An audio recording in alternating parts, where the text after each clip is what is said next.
Dreams do come true, if only we wish hard enough. You can have anything in life if you will sacrifice everything for it. J.M. Barrie.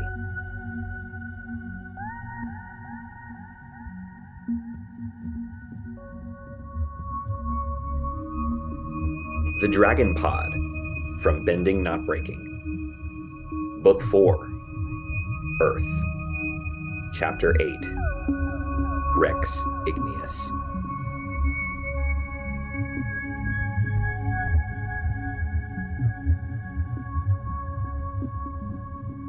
Welcome back to another episode of the Dragon Pod. This is Ben Pruitt, your host, with a really, really great episode. We are at the penultimate episode of this season, and I just gotta say it again. Our guests this season have been stellar. We have been rocking it with really incredible people, and this episode, we don't just have one guest, we have two. That's right. We're winning. We have two guests for you all today, and I would love to tell you about them. One you've met, the other you've probably not, at least on this podcast. Devon Giehl is back. She, her pronouns, is lead writer and producer for the Dragon Prince team, and dreams of all the ships, right? And all of her favorite fandoms. You remember all of this, right? Yeah. And then, Devon recently honored us with like all of the in-depth episodes on all of the reflections that came out prior to the season 4. And it's really exciting to go back and check those out, especially in relationship to this episode, because there was one specifically about some things that went down in this episode. So go read those, go listen to those again. And then our other guest, really exciting, is Iain Hendry. He, his pronouns, and also joining us because he and Devon wrote this episode together, which is really exciting. And Iain's a longtime writer with Wonderstorm team and has worked alongside Devon for more than just work. So we'll talk about that. And, also likes long walks on the beach, right? And they've joining us today, and I'm really excited. Devon, welcome back. Iain, welcome Hello. to the podcast. Thanks for having me. It's exciting. It is exciting, right? After that like long rambly introduction. So welcome. I would love to just learn a little bit about you. Like we all know Devon. Devon's just a part of the team at this point. But Iain, like, who are you? What makes you you? What makes me me? It's funny you say long walks on the beach because we live, 15 minutes from beautiful California coastline, and we never take advantage of that ever. So who am I? I'm Iain Hendry. I used to live in Scotland. That's where I was born. If there's a slight hint of an accent, Ooh, that's where that's coming from.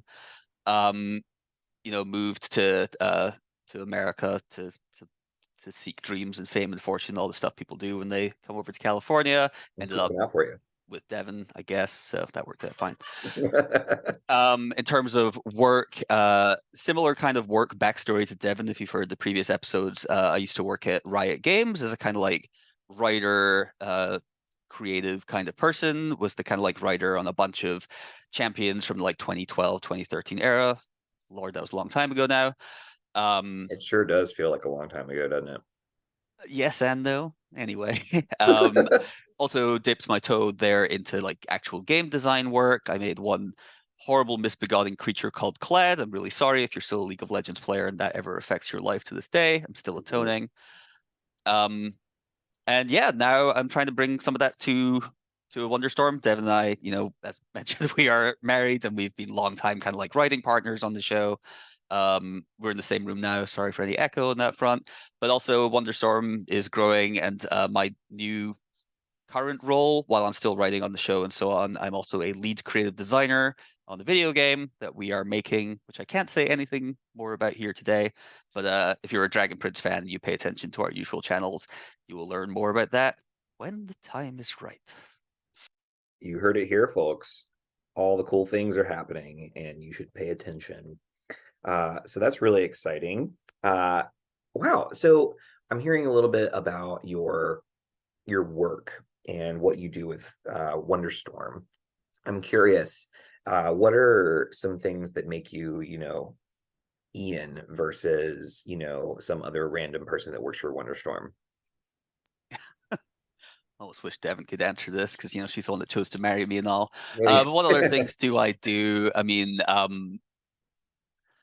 I guess I've always been a kind of like sad indie boy rock kind of kid. Music's always been a big part of my life. Mostly, for a long time, just kind of like listening to sad songs in my room. But more recently, the past like 8 years or so, recently 8 years, how old am I getting? I've like committed more to like actually playing guitar, and I have a little fun garage band. Sorry, that's some of the old British Love English that. coming out there. With my friends. Recently, we played a fun 3-song Christmas set for our friends. The first time our band has had an audience bigger than the band itself, and that was really fun. Oh, that's really cool. I don't know any emo Christmas music. You'll have to share. We I were don't think actually there pretty is upbeat. any. I got to channel my inner Bruce Springsteen. I did the Santa Claus is Coming to Town in Oh, his kind of wow. style, singing that. And then we played some like classic like rock and roll, like Chuck Berry's Run Rudolph Run. Oh, that's I was awesome. just bashing out some blues power chords on that one, that kind of thing. But yeah, Oh, left my own devices. I'll pick up an acoustic guitar and pluck out some Bob Dylan or oh, some yeah. sad folky stuff. Begging to rain, begging to tears. Yep. Yeah.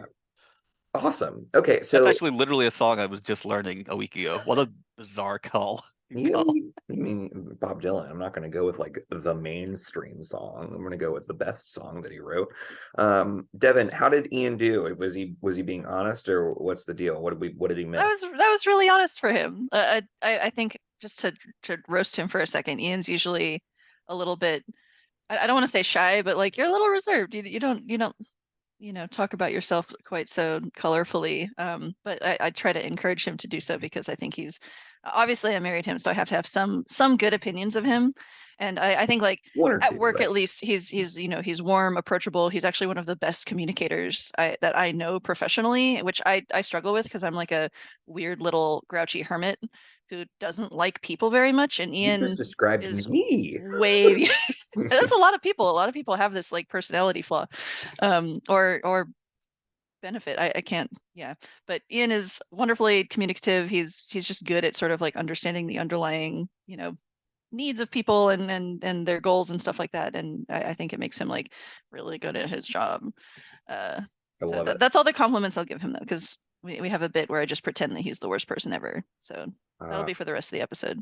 Great. I can uh toot my own horn a little bit on that and talk about the crossover between Ooh, like my kind of like creative direction work and writing room experience. I think like so much of collaborative working together is often about double checking over and over again that the thing in absolutely. your brain can ever be the same thing in everyone else's brain. I mean, this is the challenge of all Yes. human communication, right? But I think yeah, never make too many assumptions about what other people are thinking, and also be willing to bend your own assumptions to make sure that everyone else is actually on the same page as you. So I love that.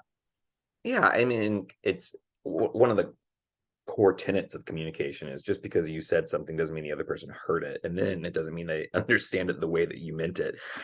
So there's all kinds of potential flaws there. So this is really exciting because this is an auditory medium, right? We're all trying to communicate and make sure that we're communicating with our listeners and making sure that they're hearing the conversation and the things that are coming out of our mouth. And sometimes that means we have to like say things again, right? And so it's very, very exciting. So okay, we've heard a little bit about you, Iain. I feel like you're welcome to the family. You're in now. You oh, thank you. will probably regret it after I start hitting you up all the time.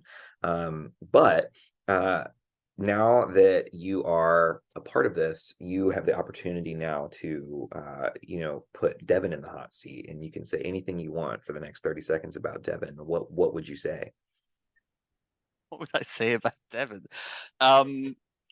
Devon presents herself as prickly and reserved and don't talk to me, but is actually unbelievably passionate about everything she puts herself into. I don't think she would put herself into things if she wasn't passionate about them. But once she's in, she's in. I think she like lives, breathes. Dragon Prince blood flows in her veins at this point. Uh, sometimes that's not always pleasant when you're working in the realities of show production, where Yeah, you that's might fair. have to let little things go and so on. But like I think yeah, if you don't care that deeply about something, then you're not really going to be able to truly put your whole self into it. But I think that's true of everything she does, no matter how much of a front she puts on. You can see it in all her personal work as well, her relationships with people around her. She just likes to play act a big grizzly bear that wants to growl and scare you away. I love it. Shut up. I'm big and scary and mean. Yeah, for everyone who is not able to see, which is everyone, Devon's wearing a little red jacket, and her face turned that color for a second, and you missed it. But welcome. I'm really excited that I have both of you. I'm going to go ahead and bring us into our first segment of the pod, which is this idea of the primal source. And because you are here, you are the primal source, which is really exciting. You're like a magical, the what is it? We have 6 primal sources. You're the 7th, and we're really excited to tap into this magic that you all have, which is behind the scenes knowledge of this episode in particular. We're talking about Rex Igneous. Yes, the dragon, but specifically the episode. And I would love to just hear what is something about this episode that was interesting or weird or fun in the making of the episode that would be interesting to learn about for people who are listening. I'll give some like just general framework, and then Iain can talk a little bit more about what I think is his greatest contribution to the episode, which is Rex Igneous's character itself. And I'm sorry once again if you hear a dog crying. It's our newer dog Ember, who's she's young, she's needy. We're talking but not paying attention to her, which is a crime. Terrible. Anyway, if you hear that, I swear she's fine. But yeah, so Rex Igneous was an interesting episode specifically because like once the characters are in their places for the episode, they don't really go anywhere. And Dragon Prince is quote a travel show, and what that means is like typically they're progressing on an adventure. They're going on a journey. They will go from place to place and like set to set, location to location in the episodes. And this episode was pretty unique in that they don't really do that. They get to a spot and then they have a very, very, very long conversation with another character, and in amongst themselves at this one spot, which is Rex Igneous's lair, this big sort of like cavernous treasure hoard where this Gratial dragon lives. And it's the same for the beast story with Amaya and Janai. Like they do travel. They go from the Luxoria ruins, and it's not Luxoria, the Sunfire ruins, they're called in the scripts. They're exterior Sunfire ruins.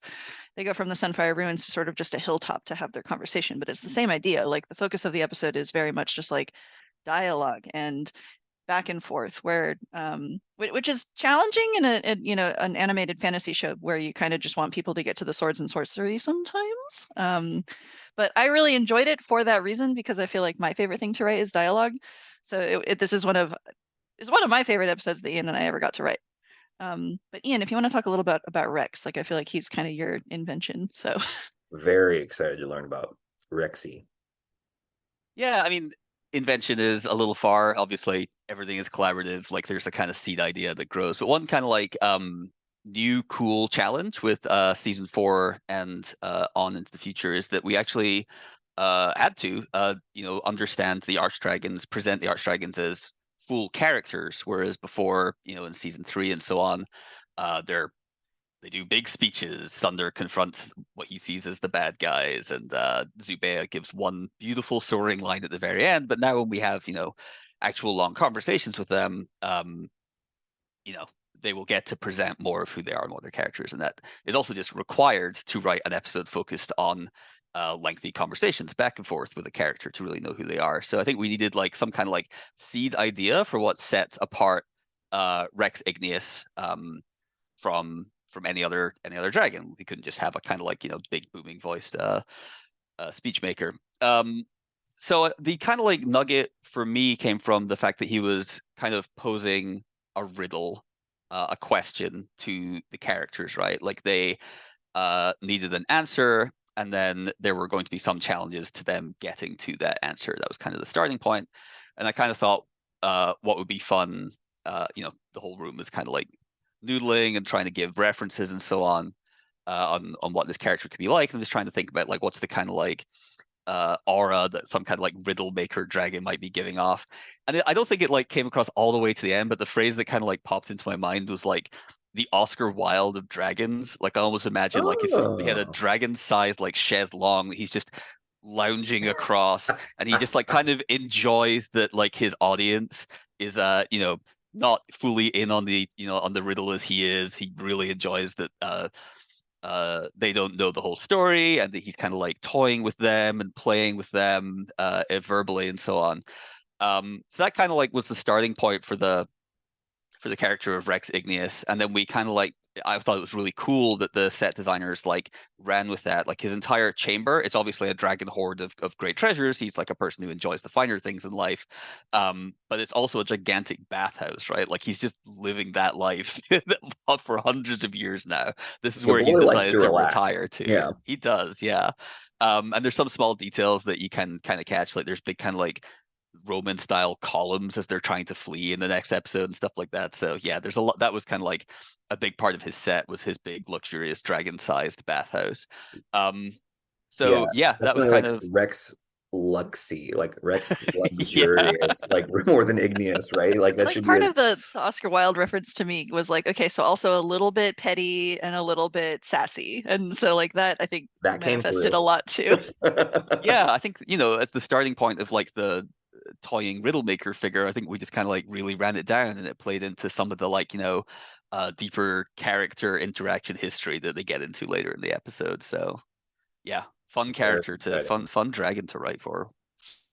It's a fun dragon to watch too, so I'm excited to dive in. But before we do, I want to kind of focus in on what we're going to be talking about today as we kind of move forward. And so we were talking about the episode. I had you all set to be on the podcast months ago, and we finally have made this happen. And we eventually landed on sacrifice as the lens that we're going to be discussing the episode through. So I just want to kind of pick your brain and hear what does sacrifice mean to you so that we're kind of have the same context about what we're talking about as we move forward. And you go Always the first big this time. questions. Yeah, it's always the big questions that has everybody like, What does sacrifice mean to me? Webster's dictionary? No. Obviously sacrifice is giving up something that is sorry, the dog is crying very much against me. She's the one that's truly sacrificing the most right now. It's usually when you have a choice between keeping or giving something away, and giving something away is extremely deeply painful to you, but you choose that it's the right decision for hopefully a noble reason. I think most of the characters in this episode who are sacrificed things believe they're doing it for some kind of noble reason. But it can also just be seeing two paths in front of you, struggling to know which one's the right path to take, and saying to yourself, well, I'm giving up that other path forever. That's another kind of manifestation of sacrifice. Not to get all heady and over dramatic about like my own personal life story, but as I said, I grew up in Scotland, and eventually, I kind of two paths presented themselves to me to either, move over to America. There were sort of personal and professional reasons to do that, and so on. Big land of opportunity and all that kind of thing, versus the comfortable life I knew, seeing with my family, my friends, and everything that was comfortable to me, and so on. It's not quite as hard nowadays with communication and internet being what it is, but it definitely was a big choice to kind of like leave all that behind and move over here. And hindsight is 2020, but it really feels now, the work I'm doing, the wonderful marriage I've ended up in, like it really feels like I very much made the right decision.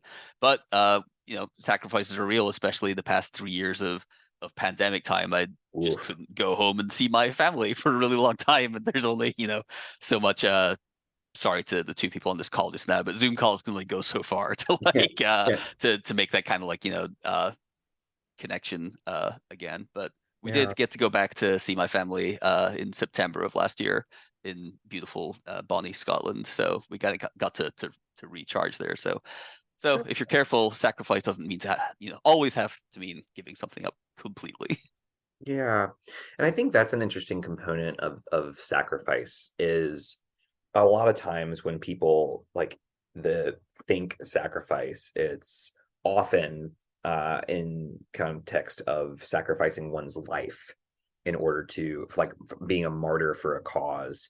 And we have that as a like a historical kind of reference that is pretty commonly taught. But there's also this type of sacrifice that you're kind of offering us, which is the offering of something precious to you that you're choosing something else over, right? It's the sacrifice of what could be, right? It's this different life that we're taking, and we're sacrificing a path, right? Because every time you make a choice, when you come along a fork in the road and you have to go one way or the other, when you choose, in a way, you are sacrificing the other opportunity.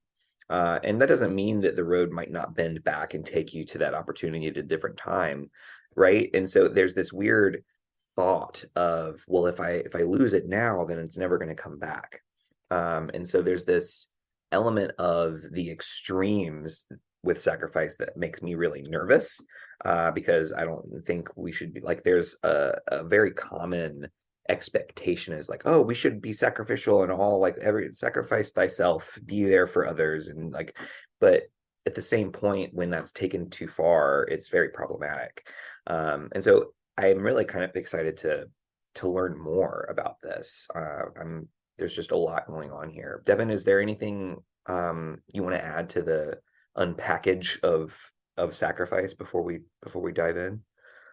No, not really. I gave that one to Iain because I knew he would have a, his life experience gives a lot more to, I think, this thing. But I mean, like the smallest example I can give is, a lot of people in our field have very, very often faced like job choices and like career branches and stuff like that. And I actually, I came more from working in video games and then started working in animation for the Dragon Prince, and that was actually a meaningful choice at the time between continuing working on this one particular medium that I was very passionate about, and then pursuing this other thing that I'd wanted to do for a really long time, which was work in animation that I had thought was off the table because of a thing that happened to me in college where I'd studied screenwriting, but then I was in college during the California budget crisis and all of those courses got cut. And so I really did think, that's never going to happen now because wrong place, wrong time, can't pursue this. It's never going to come back around. And sort of to your point, it did come back around, but at the same time, it still was a sacrifice in of itself because I was diverting back to another path off of one that I had put a lot of effort into at the time. So, it's never just one thing, I suppose. There's always, many, many, many layers built into choices like that. Yeah. Well, the thing that's coming to my mind is that there are some lenses is like they feel almost like too simplistic. This is not one of them. This is a very complex and difficult conversation that I imagine we're about to have. And so there's a lot of components I imagine that will come up that I'm excited to dive into. But before we do, we have to do our due diligence and make sure that we remind our listeners who didn't just watch the episode like I did, about what happens in the episode. And in order to do that, we're going to recap the entire episode in 30 seconds. But the best news for our listeners that because there are three of us, they get three renditions of this recap. We're not promising that any of them are correct, but we're going to try and cover all the God, I hope we're sort of correct. We wrote it. Yeah. Over time, things, you get lost, things forget things. You have no idea. I constantly go like, what the heck happened in that episode? See? Like a year ago. By order of random drawing, which means I'm just not sure. I'm just making things up. We're going to have Devon go first. And then Iain, you can decide if you want to go second or third. And I will take whatever spot you don't. Devon, are you ready? I am ready. All right, I'm going to count you in from... I don't know if this is 30 seconds. I just wrote it down. I'll go fast, though. Yeah, I'm just going to cut you off at 30 seconds. On your mark, get set, go. The heroes meet with Rex Igneous, with Zim disguised as a dog because of Rex's rivalry with Zim's father, Avazandum. The heroes present Rex their gifts, but he bitterly rejects them. Ezran figures out that he wants something new and special, so they give him a chocolate treat. Rex figures out who Zim is, but he also doesn't know that Avazandum died, and he calms the heck down. Callum solves a riddle to reveal Rex has a map to Erebos' prison. Meanwhile, Amaya and Janai discuss their relationship while Kareem plots a coup to overthrow Janai peacefully, thinking she will step aside as queen. Yes! Wow, with time to spare. Well done. Okay.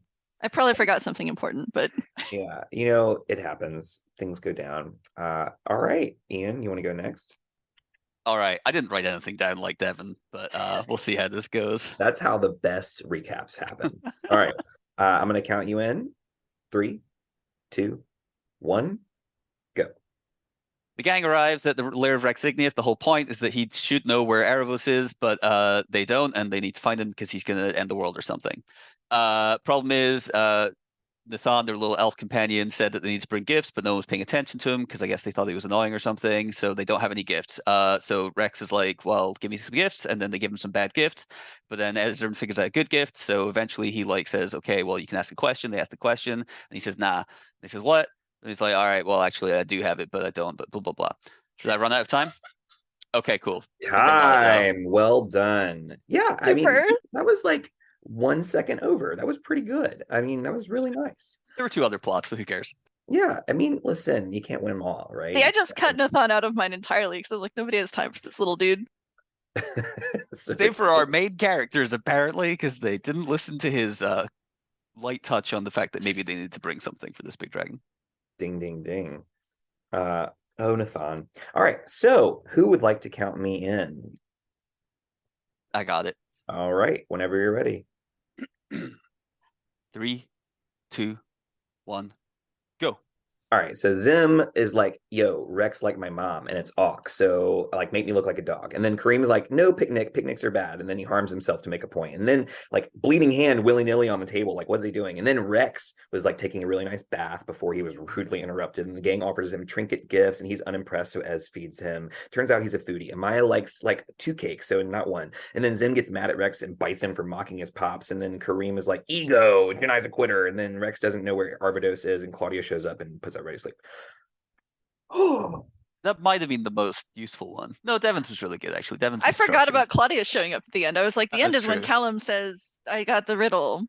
Mostly because we rewrote that little turn a bunch of times. And so to me, it's like the last important thing. Yeah, Claudia is scary. And like, ooh, okay. That was Ian's idea too. I like to give Iain credit for a whole bunch of things that were his cool ideas. I mean, the fun part though is you can like do a process of elimination because like Devon will say that was Ian's idea, that was Ian's little thing, that was Ian's line. The rest of it was Devon's though. So that's not true at all. That's not how it works. But thanks. I love it. So there's again, we took a minute and a half to recap this episode because there's so much going on. Not because there are 3 of us here and we all have to do one, but there's a lot to cover. So I'm going to toss it straight to you all. What is a moment of sacrifice in this episode that we want to talk about? I think the immediate, super obvious one is the A plot, which literally Nathan says you have to give him your gifts of sacrifice, and everyone's like, what? And so that's kind of where I started jotting down ideas for lenses. That was the immediate, was like, well, there's this framework of like literally everybody is forced by the plot to sort of like pick something that they will willingly give up to Rex Igneous, and it comes in the forms of these objects of personal value, and where I think the episode becomes interesting in this lens when Rex rejects them as petty trinkets. Like he does not care at all about the sort of melodramatic personal significance to these things. Yeah. Right? Yeah, no, there's something really interesting about this. And I was this made me like Rex more in a way, because how often do we get put in a position where we think we have to sacrifice something that is valuable to us, and then the other person doesn't appreciate it, right? And then like, why did we have to sacrifice this if they don't appreciate it, right? I think you teed this up earlier, but it's really interesting to me that it's Rayla who kicks off the gift giving and sets the tone for what's important in a gift here, because I think sacrifice is a deep core part of Rayla's entire character. And I think, That's a good uh, point. if you go back to her childhood, like she was told it was great and noble that her parents were leaving her behind, leaving their family behind. That was a big sacrifice they made for the good of everyone. You see her through seasons 1 through 3, like it just seems like at any opportunity she'll be the one to make the big sacrifice. She'll go out there to try and save the dragon. She'll go and try and fight Viren and his army alone to protect everyone and so on. So the fact that once again she defaults to, I have to give up something painful to myself. Yeah. She kind of is starting to see sacrifice as a noble good in and of itself. And then it's the reality check from Rex Igneous. It's like, what does this do for me? What are Yeah. you talking about? Yeah. Yeah. I mean, I think you're right. It's super on brand for Rayla to go first. And it's interesting to me to think about like the denial of self as a form of sacrifice. And this is kind of what seems to be Moon Shadow Elf culture, at least Rayla's upbringing. And so this sacrifice of self to the point of me is like denial of ego, denial of self in order to serve others, right? In this case, the Dragon Guard, right, for her parents, and being an assassin, the being willing to lose one's life, the whole ritual of tying the ribbon that cuts off all your limbs situation, like that is a denial of self, right? That's a sacrifice that people are making for a cause. And so I, it I have problems, and so I'm like I it's hard for me to think about like what that does to one's like psyche uh growing up in that environment. I'm curious, what are y'all, how's that resonating with you? What are the thoughts that are streaming through as I talk about this? Many of them. I mean, all the way down to when Renan believes he's failed, his whole mantra is, I am already dead, right? It's complete denial of self. And Absolutely. I mean, I think, and I don't think the show completely sidesteps this. It is often powerful. It's sometimes, maybe often, I don't know, noble, uh, to be able to do that, to have the strength to put everyone else in front of you. I could talk for hours about the competing, instincts of individualism versus like, collective action and Yeah. being one part of a greater whole and so on. But I think usually you don't do the greater whole any good by completely sacrificing yourself. And I do think that is often the length that, like you said, a lot of the Moonshadow Elf culture sort of norms and mantras go to eventually is you have to be willing to completely forget who you are. And I think that kind of comes across in, I'm not going to keep going because pretty much every other story kind of Yeah. touches on this as well, Yeah. Like, in the name a gifts and so on. story and it happens, right? It's everywhere. So I'm the thing that came up for me as you were speaking was actually Callum in the previous episode. Callum being like, you got to kill me. And this is a really interesting form of this too, right? The denial of self for the greater good. I'm saying, hey, I need you to do this for me and take me out in order. And Rayla, because and it came up because Rayla's like, no. And it's like one of those things where that's really interesting to me too, because when it is someone else that I care about, that sacrifice is seen as that's dumb, right? But when it's me, I'm like, no, this is noble. This is what I have to do. This is what I'm being called to do. I have to do this because this is the way I was raised, right? And so it's this double-edged sword that is saying, in you don't have to sacrifice it. No, no, no, no, no. But me, I do. And again, that kind of mentality is so true in our lives. I imagine people listening have definitely come across the people who are like, no, no, no, no, no, don't do that. I'll clean up. I'm gonna do the whole thing. It's all about I'm gonna do this. And it's the sacrifice of their time, their energy consistently so that other people don't have to. And we're constantly trying to comfort and make other people feel good. And again, I think to an extent, that's beautiful until it becomes problematic. And so I guess that's the line that I'm trying to identify. And I'm curious, how do we find that line? I don't know how you find that line. There's probably no universal answer, but I think like it's interesting for Rayla. I think she's struggling with that exact thing. Like, where is the line? Because she herself believes I must continue to sacrifice. I must go off on my own to try to find Viren. I must do all these things.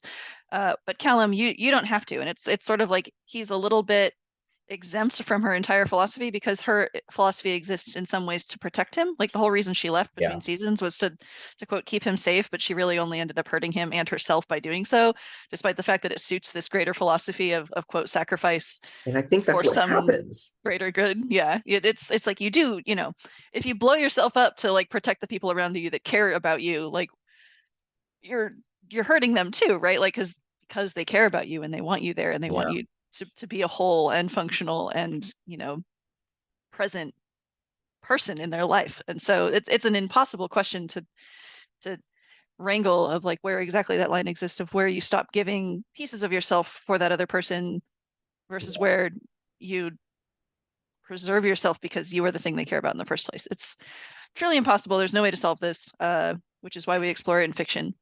Yeah, exactly. I think I might have one starting point to solving it at the very least. Nope, I think there's none. Shut up.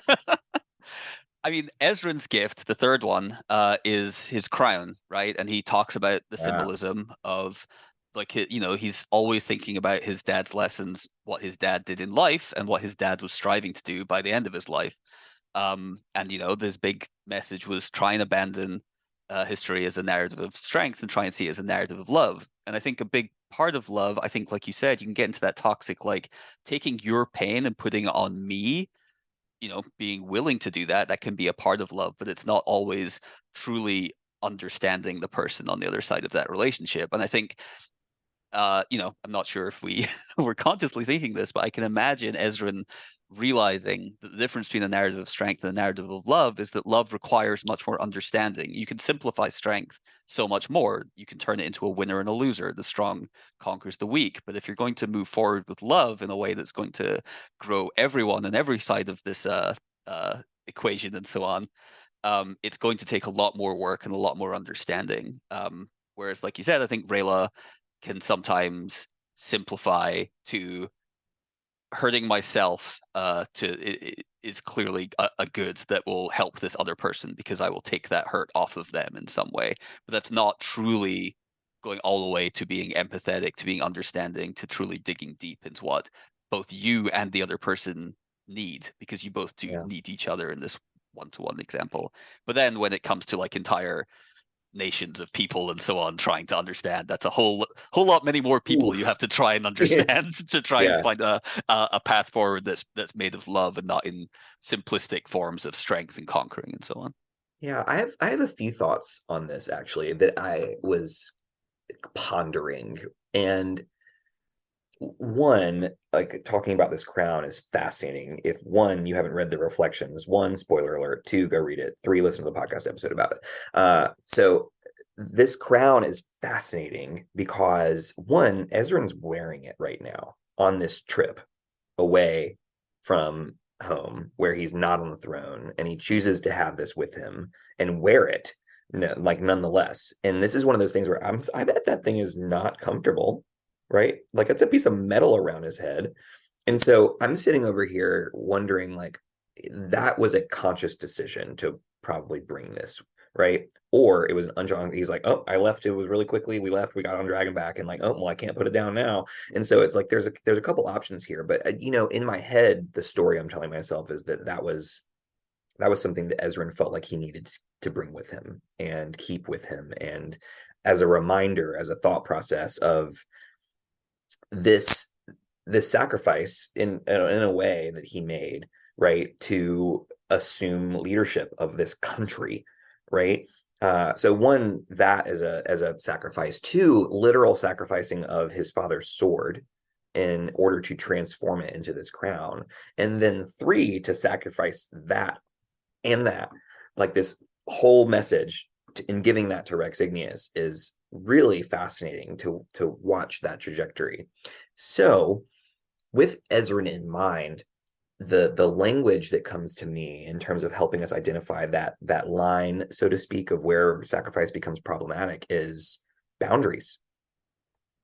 And it seems like Ezran's really good at it. Like and like, right? Does that resonate with you? Does that like I'm curious. Like I there's a lot going on here, and it seems like Ez's boundaries are really strong, and I think that's most clear in the reflection when he's kind of pondering what to do with his crown and how to get a new one. Or Ian's like pointing at me. Yeah, I think it's boundaries and just like his core of empathy. Like, Yeah. what's the way to phrase? He has a mm, he has a better understanding of like his own needs, and I think like in carrying the crown with him on this journey, it's sort of like it's because he needs the reminder of why he's doing any of this in the first place, and he also needs to project this sort of like he needs to project that outward somehow. And I think like he's I don't think like glancing at the crown tells everybody in Zadia the story of this little human king who's willing to broker peace and try and do all of these narrative of love actions that he's so fond of. But I think it is ultimately his empathy and willingness to sort of reach across that allows him to go like, hey, this dragon is just depressed and wants a yummy snack, and and like and he's willing to sort of like extend that hand, even though like this creature, this person, I'm going to call him a person because he's he's a character, but this person is really just like lashing out in loneliness and disappointment in all the things that he set up for himself. And yeah, I think that's really Ezran's core. I'm sorry, that's not really a great coherent answer, but it's interesting. Though I think what you're saying about the path from him making the crown out of the sword, understanding what it means, and then being willing to give that to Rex, ostensibly an enemy, an old enemy, Right. someone who's threatening you in the moment too, like, and to try to give all of that stuff inside himself that it represents is an attempt for him to be like, hey man, like, look at all these things that this represents to me. Like, hopefully you understand and believe them too. Yeah. I mean, going back to like the first time Ezra ever put on a crown, right, was season 3, and like the entire episode was struggling with not wanting to put on that crown and what did it represent to him, etc. And then his entire speech at the end of the episode when he's willing to put it on is his beginning of that journey to try and synthesize his dad's view of the world, what his dad was trying to do with what Ezra himself brings as his own strength. So yeah, I think absolutely a deliberate choice. Sometimes it's probably more practical to not wear the giant lump of metal on your head, but this is stories, so people are allowed to take liberties. But I think he's doing this in his role as king. He's not just like, well, I'll be helpful out there, right? Like this is him trying to continue to find that path forward, and to the crown being an old shape made of something new, etc. Is a very kind of like blunt symbol of him trying to synthesize all those things together. Yeah. So I'm really kind of fascinated with this exchange generally. So we've talked about Ezran specifically. We talked about how now Rayla was kind of this first person to offer up. And this exchange with these gifts is really fascinating to me because of Rex's response. And so, they all kind of pour their heart out into these objects that mean a lot to them, but they don't mean anything to Rex. And, Rex doesn't say a word until they're done. And like, he has them on like just listening and like drawing it out and just letting it happen. And, this image of him like just leaning on the chaise lounge is an apt one at this point. Like, so it's just sitting there, just like twirling his coffee, like stirring the coffee and staring him in the eye is what it feels like. And so this moment that he responds with is really interesting to me because I wonder if there's a lesson in here for us as viewers, and that we can kind of like pull out of this. It seems as though, one, it's tradition to provide sacrificed gifts in order to appease this person. And we learn that that's not what Rex wants. It's not what his visitors want. And yet that's the tradition. So I'm curious, are there times and events and spaces in our own lives where we're called to sacrifice when it's in no one's benefit and no one's interest, and yet we do it anyway? Can I just say Christmas? We just had Christmas. Yes. Just this is very cynical, and I don't. There's something in this exchange of gifts that we do in real life that's very taxing.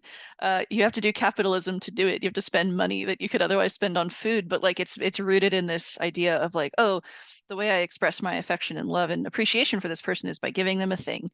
And I get one in return, so it's fair exchange typically. And then there's all these like questions of like, well, if they don't get me a gift, do they hate me? Like, am I not worthwhile to them, or is it just that they are struggling and can't buy me a fucking trinket right now? So sorry, I swore. How dare but you? but I think there's something interesting in that, like it's all just, and it's not this, again, this is my most cynical take on it, because I do think there is some value in gathering and sharing and things like that. The absolute most cynical take on gift exchanging is just like, I am obligated by cultural tradition to buy you something and give it to you, and Yep. you are obligated to give me something in return, and we smile and appreciate each other. And like, and then we did it. We did the tradition. And like, does anybody like I got you a DVD of your favorite movie, and you got me I don't know. I'm looking at my The desk gravy for boat. things. Yeah, a gravy boat. Like are our lives enriched by this, or is it like just the gathering? Anyway, I think what I'm getting at is like, Ezrin seems to transcend this and understand like emotionally what Rex needs versus what the tradition dictates Rex needs. And that's why he comes up with, hey, it's not actually a gift you want. It's just like an experience. Like, you want something that like enriches you and gives you something new to think about and enjoy. And it's not, just receiving an object that somebody, bowed down to you and offered up. In using this example, because I think gift giving is a really excellent metaphor for this, but also the idea of I got you something that really means a lot to me, and then I'm like, well, thank you, and then I put it in the trash or don't use it, or it's not out when you come to visit, and oh, you're not using the gravy boat. What do you mean? And like, the stories we tell ourselves about the other person's reaction to it, right? And it breeds resentment and anger and frustration towards another person when we sacrifice something that you didn't ask for.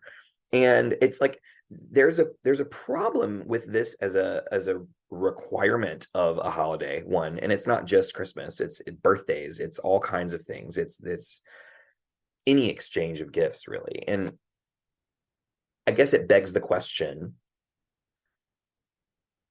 how do we get out of that loop, right? Is it like, it's not just like continue to do it because this is tradition. It's like, okay, let's actually have a conversation about gift giving with the people that we're exchanging gifts with. And I think that's something that, metaphorically speaking, Ezrin is doing pretty regularly, right? He's constantly saying, why are we doing it this way? We don't have to do it this way. We don't have to do it this way. Let's change the game, right? Oh, look, we can be friends. Dragons are cool. And Ezrin is constantly bringing up that hard conversation. And, Rayla and Callum have a tough conversation about this in prior episodes. Like, end of season 3 is a good example where I have to do this. This is what the dragon guard, my mom and dad, they left and they died, blah, blah, blah, bad things. And then Callum's like, you're not your parents. And so it's interesting to me that having these conversations seems to be a way to keep sacrifice in check, right? So I guess that's one of the takeaways I'm hearing so far is having those difficult conversations is important. Yeah, I think traditions, cultural customs, and so on are often, a way to kind of like boil down these kind of like difficult, emotional communication problems into like simpler stories that we can carry on. And there's a lot of value in there. It can, make us so we're not reinventing the wheel of human interaction every single time, but it can be really easy to lose sight of the person in these kind of like traditions and see symbols, right? Like I even talked about it, the writing process of these dragons were in the past, they were mostly kind of like symbols to the POV characters, and then we're having to write them and see them as people, and that's the breakthrough Ezran makes here as well, right? Like it's important that Rex doesn't even talk during the gift giving part; it's just ceremony, so they don't really have anything to go on who this is as a person. But Ezran's breakthrough is being an empathetic person. We talk a lot about like sometimes the open eyes of the youth can see past the like the chains of tradition and so on. We love that. And that's kind of like one of Ezra's core strengths, and that's how he comes to the simple, maybe you just want to experience a moment of joy. Maybe that's all you needed today, right? Great. Yeah. And that's I think like you said with all gift giving, it's really risky, especially when it doesn't encourage you to understand the other person to make the gift giving more about yourself in the end, because that's the part you do understand, and the only reason you're doing it is because tradition dictates. Yeah, I mean, he sounds like he took those chains of tradition and then forged them into a crown symbolizing anyway. We're hacks. Yeah. So okay, so we've talked about Rex's response, we've talked about we've talked about Rayla. What is another moment or piece, element, thing about sacrifice that we want to make sure we touch on, either in the A plot or potentially in the B plot? I'm happy to talk more about the Janai Amaya stuff if y'all are. I think like it's kind of literal. I think it manifests pretty clearly here. Janai kind of like our own stories about picking a path. Janai very much believes that she must give up one path to have the other. And one of the paths is a thing that she didn't even believe she ever wanted in the first place, but she has sort of come into the role. Funny And how that works. yeah, she sort of was forced into this path of having to be queen because, her sister died and she's next in line and all of these terrible things have happened to her people, but she's sort of grown into the role in a way she didn't expect. And so sacrificing it from Kareem's perspective is something that she will easily do. Like he thinks he knows her so well that he's like, I'm giving her an out. I'm giving her a way to make the sacrifice in a way that feels, like a traditional transaction almost. And The what he ego on this doesn't, guy. I'm just saying. this guy, and what he doesn't understand is that she actually has changed as a person, and she wants to do this, and she wants to be this person for her people, but she also wants to get married to to Amaya and have her, her cool wife, who wouldn't really. My wife. My wife, yeah, she wants both these things, even though like having one is going to cause complications for the other. And anyway, that's I think like it's a simpler. Simpler is the wrong word, but I think like it manifests very very clearly here. Is this idea of like Janai can only have one of these things in her own mind, and she's like, how could she possibly choose? And yeah, what do you think, Iain? No, I mean like it's echoes of the same thing in a different kind of interpersonal context. I think Kareem obviously boils things down into stories and great sweeping gestures a lot, right? And like I don't think he's really realized that he's slightly done that with his own sister. Like as he's grown up, like he has a fixed image of who she is and has not appreciated the catalysts for change that have entered Janai's life up until this point. And I mean, again, Amaya and Janai themselves are a kind of blunt example of your preconceived notions of who people are and who they can be, can change and so on. And I think Kareem is fundamentally not doing that here. In his, his whole shtick is upholding tradition, and we're losing sight of that. Yeah, maybe some part he's right. Maybe there's a lot of change going on, and it is easy to lose sight of, a cohesive sense of who you are as a people. But I think he's like critically unable to see a person change in this moment. Yeah. So I'm gonna hone in on Janai and Amaya for a second and then pivot to Kareem. So the Janai Amaya situation is really fascinating because Amaya is a very good listener in this episode in particular. The common response when somebody's like, going through something is to, you know, well, let me tell you about what I think, right? Or like, here's what I think. Here's my experience. This is, I like, and they kind of turn it on them, and it becomes about them. And Amaya is just like super focused on Janai this whole episode. And for some reason, that really stuck with me, and when I was like paying attention to that, because there's an element of sacrifice in relationship I think we forget about when we care about someone deeply. What happens, and this is speaking of someone who hasn't been able to have a long-term relationship, so forgive me for extrapolating, but with long-term relationships, the closer you get, oftentimes what happens is that element of proximity and intimacy sometimes turns into an assumption or a taking for granted of that is often missed. And what happens is it leads to not listening, right? Because you just assume that you know what's going on. And I think it's the assumption of that intimacy that Kareem has, right? That I assume that I know you already. We're so close, so to speak, that I know you. And it is then you might have been close at that one point, but due to your lack of attention and your unwillingness to sacrifice your time and energy to learn and sink into what Janai is actually feeling in this moment, like Amaya does, right? It's no wonder that she becomes more close with Amaya. It's no wonder her relationship develops, right? And this is showing us what it looks like to build and broaden relationships and what the consequences are when you don't, right?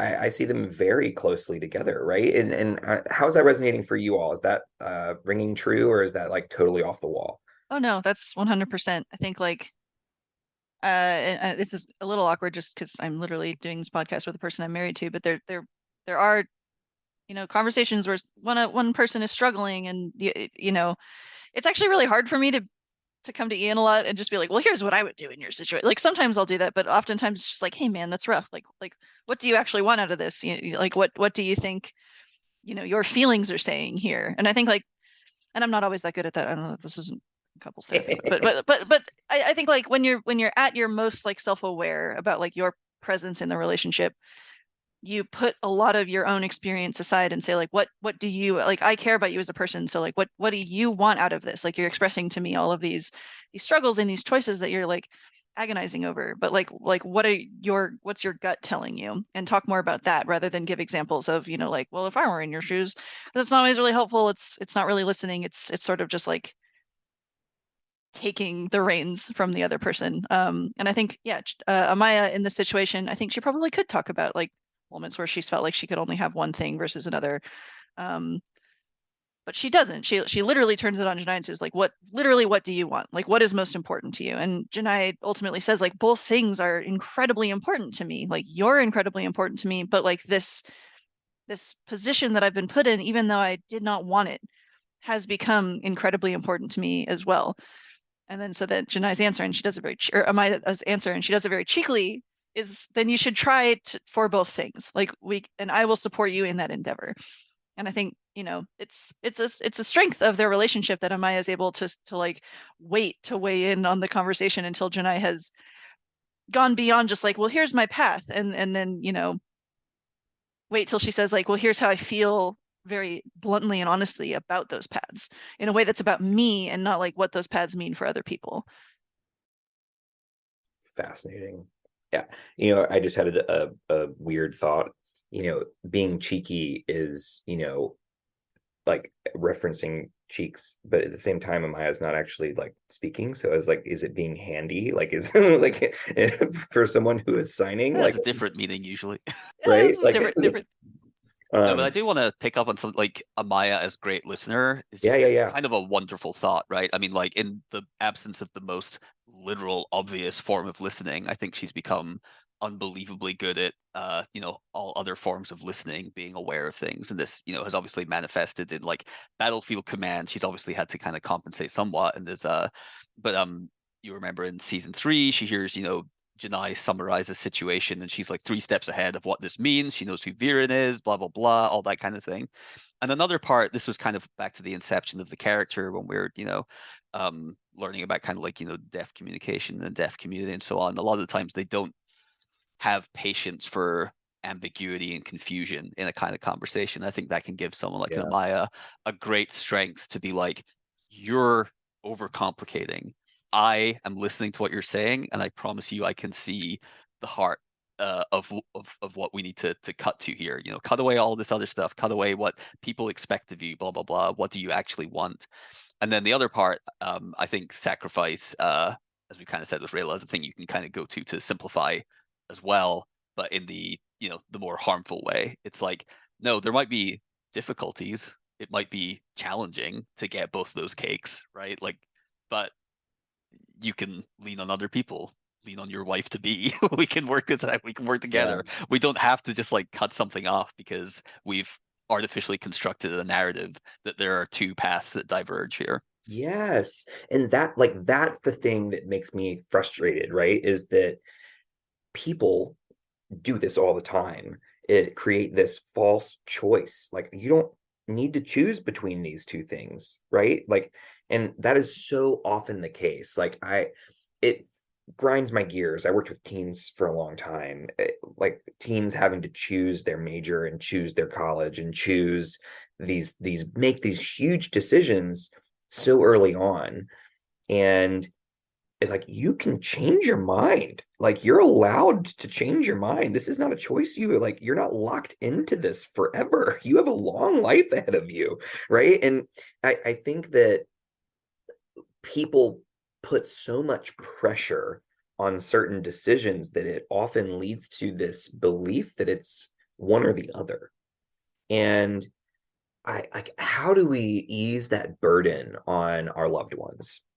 And I have no idea. I don't know that I have an answer, but like, how do we ease that burden on people, the people that we care about, especially so that when these choices come along, we can not get locked into the idea that it's a false choice, right? Like, how do we make that easier? I think listening is a huge part of it, and getting outside your own head that requires another person. Like that's exactly what happens with Amaya and Janai here, right? And that gets more difficult at scale with more people, as we are kind of alluding to earlier. Mm, But I think it's very easy for a single person without outside uh, influence to want to simplify the swirl of thoughts in their head, and they will make it that simpler choice, just to kind of get out of this situation of being overwhelmed and so on. But I think if you have someone in your life that is able to unpack that kind of thing for you and tease out the complexities in a way that you can understand, and see the situation more for what it really is, right? How do we scale it up? I don't know. That's what all of humanity's been trying to do for a long time, I guess. Oof, it's a lot. Well, personally, I think the best way to do it is to force the person you care about into a duel to the death and to try to get them to back down, and make the sacrifice by posturing over this tradition you pulled out of a history book. Yeah. Yeah. I mean, that's what Rex does. He's like, so can we just put aside all this and can I just chase you down and eat you? Yeah, that's the tradition. I do want to talk about Kareem because I think he does a really funny backwards version of all of this. In that in this episode we see him agonizing over what he thinks is the proper way forward. Like he's chosen a path. It's not actually hard for him. And the thing he's actually sacrificing, the only thing he's sacrificing is his relationship with his sister, really. But he thinks it's for this sort of like greater good, greater future. And I also think that one thing that's interesting about Kareem is that he structures basically all of his beliefs and his understanding about his own role in things and everybody else's role in things is looking backwards, looking at history, looking at how things were done before. Like he is beholden to all of these sort of like traditions we are sort of saying it's worth examining and talking about and breaking and sort of picking apart and finding both the value and the harm in. And so he tells this story about the first Golden Knight as a person who, stood up to a tyrant and, made the quote personal sacrifice of self to earn peace for the rest of the society. And he sees himself in that role. He really does. He's like, I'm going to be this person. I'm going to go, do this thing. I'm going to challenge my sister and bring about this peace. But he's projecting so much, and he's just really, he's inventing a lot of stuff about the situation in order to, I don't want to say martyr because it's not exactly martyr, but he is sort of like martyring a lot of. I bet he feels that way. A little bit. He's like, oh, it's very much worth sacrificing my relationship with my sister because she is so in the wrong and because the greater good is so worth it. Like he's full force on that. Even though like I do think he loves her and he does care about her. Like he's just a mess, man. Yeah, I mean, I heard a quote once talking about like righteous indignation, about how I can't even say it. Righteous indignation is a really good indicator of when you're probably in the wrong. Like if you ever feel like you are in the right and you're, indignant about it, then you're like, that's probably a red flag for you to be like, let's pause. Why do I feel this way? Because often when that happens, there's a miscommunication. The story that I'm telling is probably wrong. And that's not always true. But like for me, whenever I'm feeling that way, I'm like, oh, okay, what am I missing? Because often I'm missing something. And you've solidified that story into one of heroes and villains, and you're the hero. And there's almost certainly ambiguity there. Right? Exactly. I mean, that's exactly right. And so it's interesting to me because oftentimes the story we tell is that I am sacrificing a lot. I don't want to do this, but I will. I don't want to have to do this, but it's for the good of the people. And like, it's this that we keep on like looping this, continuous tape of it must be me. And it feels like Kareem over the course of this season probably wasn't at this point early on, but has continued to tell this message, has continued to see Janai stand her ground, and has continued that. And so it's gotten worse and worse and worse to the point where the story hasn't changed. And the only way to continue the story with this new information each time is to double down. And so it gets harder and harder for him to the point where he's now willing to cut himself and put his bloody hand on the table all willy-nilly. I'm saying it again, like bloody hand on the table with no like thought about it. Anyway, okay, I digress. But like to harm yourself, literally, one for the demo of the fact that he's going to do this ritual, but like it's just one of those things where I bet there's a lot of sacrifice on Kareem's side, when for us it's like, nah, bruh, you're just wrong. But like from this outside looking in, but for him and for his friend on the inside, like it seems like there's this really interesting posture of self-sacrifice that is being lived into without actually sacrificing much, Yeah, I think sacrifice, we've given a lot of lumps to sacrifice over the episode so far, but I think Kareem might be the character that exemplifies like not genuinely recognizing what sacrifice really means, right? I think you're right. Like yes, he cuts his hand. That looks like it's a gesture of sacrifice. He'll be fine. Unless that knife is rusty, he'll be fine. But then at the end of the story he tells, and Miana asks, like, did he win? Did it work out? And Kareem's response is, it doesn't really matter, right? Like, he doesn't think that's the important part. But to the person in the story, the Golden Knight, the whole point was, I might lose this. I'm basically putting this on a coin flip, honestly, but it's worth it to say, I'll shoulder that burden to get us past this clearly awful place in history we're at, et cetera, et cetera. All of Kareem's motivations are unwillingness to sacrifice basically anything about who they are as a people, what they've done so far, and so on and so on, because the loss is just painful, is pure pain to him, right? Like losing Luxaria, their home city, like Yeah. symbolically to him, that's like, we've just lost so much. We have to stem, ironically, the bleeding of what we've lost so far. And I think, like you said, he is doing the gesture of sacrifice, but he says he thinks he's giving Janai an easy way out. He doesn't even see that she's doing sacrifice of any kind. I think he's missing forest for the trees and is actually afraid of sacrifice. Well, I think that's actually a really good point too, is that oftentimes the story we're telling gets told that way when we aren't able to see the sacrifices that others are making because we're not listening, right? So there's a few things that we've kind of narrowed down as takeaways. One is like, listen, listen to other people, ask them about the situation, learn more, right? Have the hard conversation is something we're walking away with. So again, leaning into Ezrin here, and boundaries, right? Like knowing where that line is for you. And then when you know that, that allows you to have the tough conversations, right? And then that those are the three things that I'm kind of walking away with. Are there other things that I missed? I think boundary of self, like ego, as a non-derogatory word. I think you got into that earlier, Ben. I think that's that is one of your main boundaries, is what is it really worth completely giving up yourself in the pursuit of this sacrifice? Yeah. Usually I would say Claudia. nah. Yeah. Ooh, that's for another episode. Yeah. Just like this episode ends on a woof, we're gonna end there on a woof. Like, good grief, Claudia. Talk about pursuing too much and sacrificing too much. Yeah, let's come back to that one in a couple seasons or so. Iain and I will happily return for an extended edition. Extended edition, dun dun dun.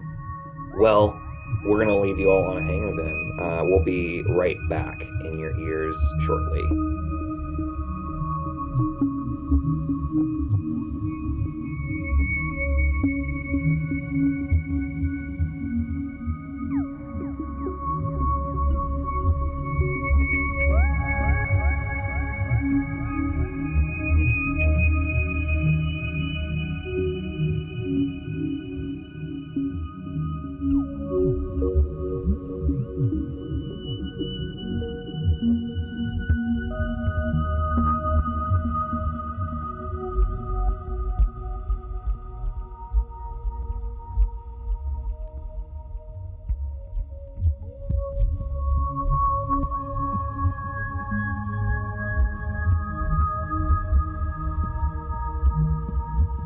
All right, all right, all right. Welcome back, everybody. We have two more segments with our guests. Really excited. I don't know why I pulled a Matthew McConaughey there, but it just came to me. So for our final couple of segments, we're going to do our faves. The Lens MVP is coming first. And so we've had a lovely season of people nominating characters and then winning, because apparently I'm terrible at choosing, but so it goes. But we're going to nominate the Lens MVP today, and we're all going to nominate someone that we believe, for better or worse, exemplifies the lens of sacrifice. And so I'm going to just punt it straight to Devon and say, Devon, who are you nominating for this glorious and prestigious award? I'm going with the for worse angle on for better or for worse, as you set it up there. And I am going to nominate Kareem. Bold choice, bold choice. Because I think, like, I actually thought it was very compelling to me how people reacted so strongly and so negatively to him. And I think that's actually good. I think that's doing its job as a story.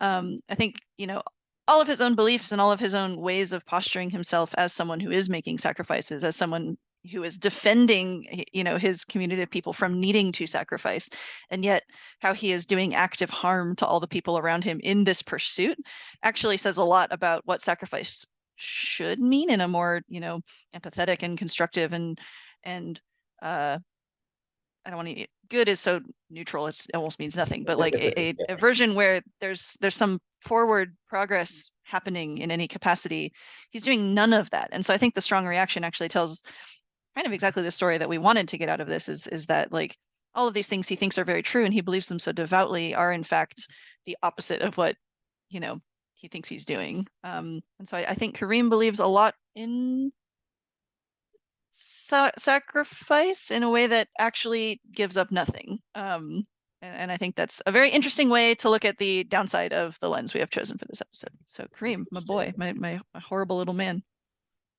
All right, y'all. You've heard Devon's nomination here, and I gotta say, this is a strong start. I don't think it will hold up to my nomination, but you know, so it goes. Iain, who are you nominating today? I guess I'll take the polar opposite energy from Devon. I'll go with Ezrin. I think he's the character that is, you know, managing to kind of like evaluate without, you know, consciously or subconsciously what all the other characters are stuck on with their ideas of sacrifice and how sacrifice is noble to them and so on. And Ezrin, through his power of understanding the people on each side of the sacrifice equation, is the one that's actually able to show how you might be able to move forward past one of these situations and with a greater understanding of each other in the process. So we have Ezrin, who we learned a lot from this episode. We learned about boundaries from Ezrin, we learned about having hard conversations from Ezrin. Ezrin's doing great. And then we have Kareem, who just sucks at it, right? Who's just not good at this. And so we have the for better, we have the for worse. And so I am excited to learn who will win between the two of you, because mine's definitely going to win number one, but like for second place, this is good.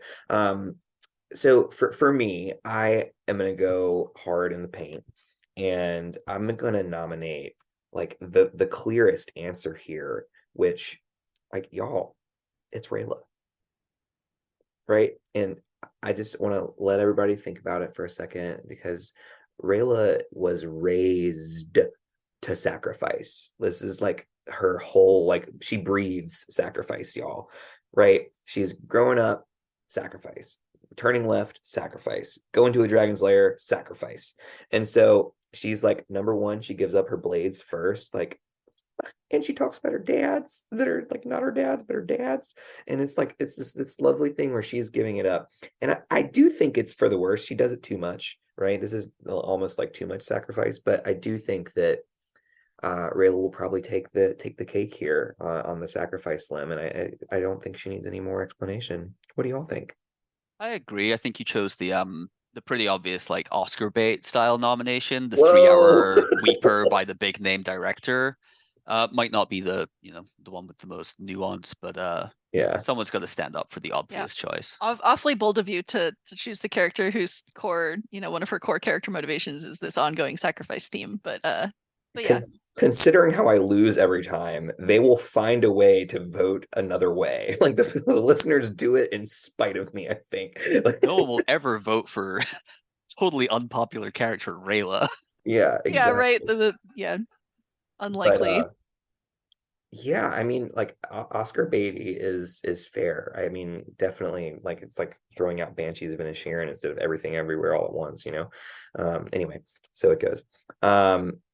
What we've got now, that was a deep cut, is moving to gratitude for our final segment. And gratitude is a lovely attitude, but it's a better practice, which is why at the end we practice gratitude, because we want to cultivate joy, and those two are connected. So we're gonna do our part.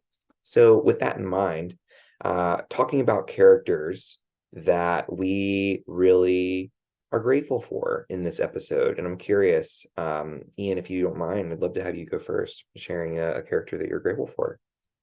Sure. It's a little fourth wally, but I'm thankful to Rex Igneous, big dragon himself. Just a joy to write for, and also like a really good exercise in trying to get into the head of some being that's very much unlike myself, but in some ways probably almost certainly like myself as well.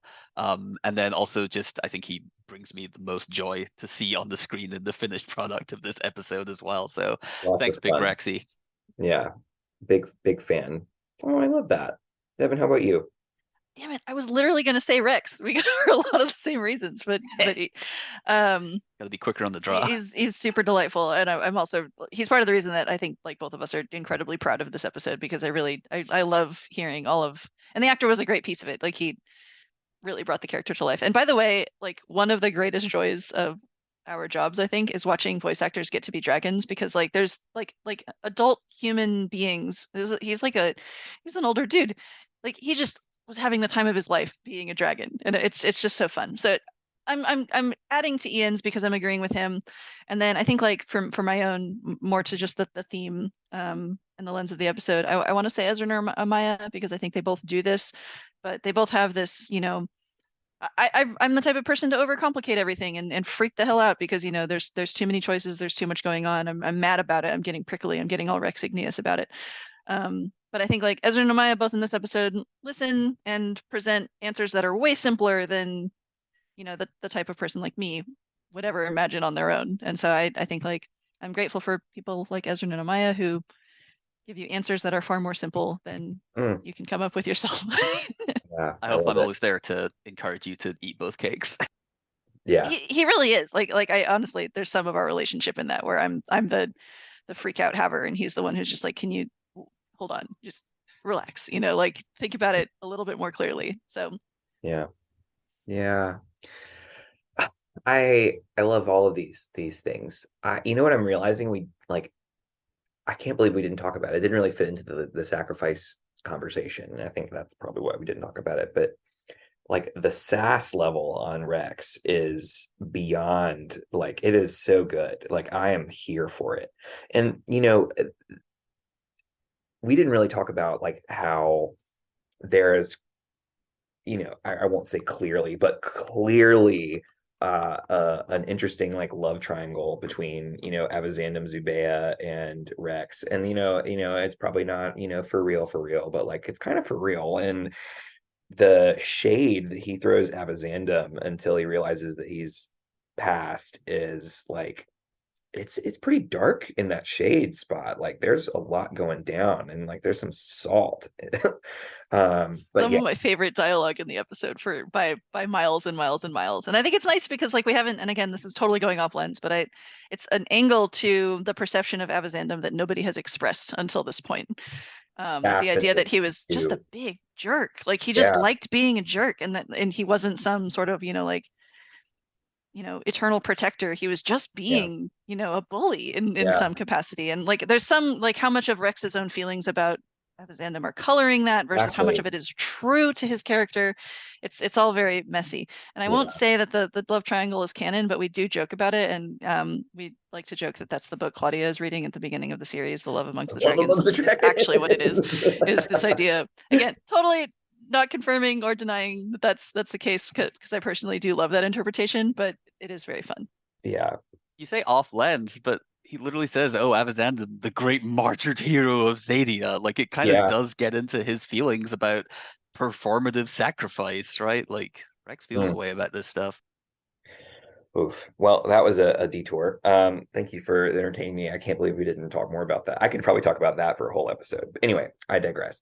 I am incredibly grateful for a lot of the things that go down, but I think mostly grateful for Amaya in this episode for similar reasons that you were kind of lifting up. Is just that I am not great at listening often. I will turn it on and I often try to relate by sharing, oh, like this is, I had a similar thing that happened to me. And that is a common gut reaction when I'm listening. And I've had to really put that in check. And Amaya just does it so well. And I think that kind of her as a model is going to be helpful for me whenever I need to kind of put that back in check. And so I'm just having that as a model is really helpful. And so I'm really grateful for Amaya in this episode.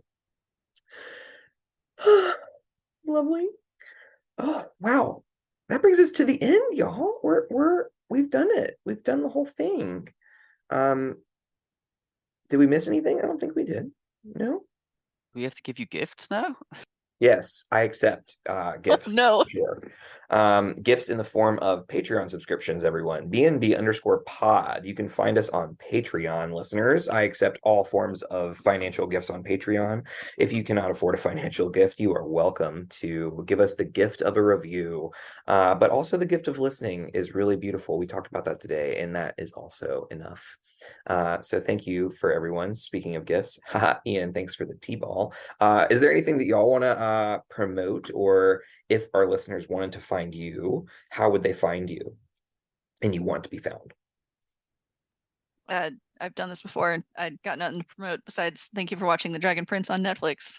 Continue to do so because season 5 is coming this year. We haven't announced an exact date yet, but Ding, ding, ding. now that we are in 2023, I can say it's coming this year. But I am at Devon Giehl on Twitter. That's typically where I hang out and post horrible pictures of elves that I draw. Love it. You can find me on Twitter as well, Iain A. Hendry. It's a weird Scottish spelling of Ian. Maybe that'll be in some kind of show notes or on the tweet with this episode or something like that. If you need to find me, find my silly little jokes. I'm my wife's biggest reply guy. Sometimes I talk about the Philadelphia Eagles and I lose followers every single time. Yeah, really just a broad audience there. Love it. All right. And then everyone, of course, you can find us at BNB_pod on all the things. We will be tweeting our poll for Ellen's MVP, where you will vote for Rayla, not Kareem or I don't even remember who you nominated because it was so second tier. Ezrin. Anyway, I digress. We don't care about the non-Oscar winners here for the Ellen's MVP anyway. So we have those cool things. Make sure you're checking out Twitter. You'll be able to find our tag of Devon and Iain on our tweet when we drop the episode. And thank you all for listening. It's been an incredible journey for the duration of this season of The Dragon Prince. We have one more episode with another great guest. And so be on the lookout next week. But until next time, be well and do good.